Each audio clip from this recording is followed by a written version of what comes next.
মাস দুয়েক আগে ওদের যে মোবাইল চুরি যায় সেইটাই ওদের মেন সূত্র। একজন অ্যারেস্ট হয়, তাকে ওর বাবাকে আবেদন করে যে কেসটা তুলে নিন,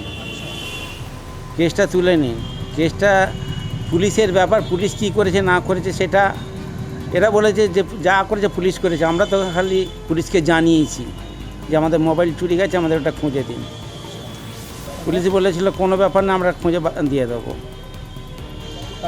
তার কি প্রতিশোধ হিসেবে এইটাই তো তার প্রতিশোধ। সেটা যে তোরা আমাকে হাজতে পড়লি, হাজতে আমায় বার করলি না। ওর বাবারা আবেদন করেছিল কেউ আমার ছেলেকে ছেড়ে দাও, ছেলেকে ছাড়িয়ে নিয়ে এনে দাও।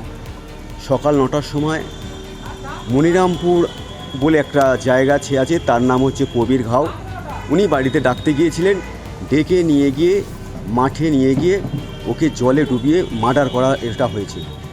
কীভাবে অনুমান করছেন? অনুমান বলতে ছেলেটা মানে ওরা জানতো যে এই ছেলেটি সাঁতার জানতো না, তবুও জলের মধ্যে, পদ্মপুকুর জলের মধ্যে সেখানে নিয়ে গিয়ে ফেলে মেরে দেওয়ার আমার পরিকল্পনা, সম্পূর্ণ মার্ডার। আমরা ঊর্ধ্বতন কর্তৃপক্ষের কাছে চাইব যে কঠোরতম শাস্তি হয়।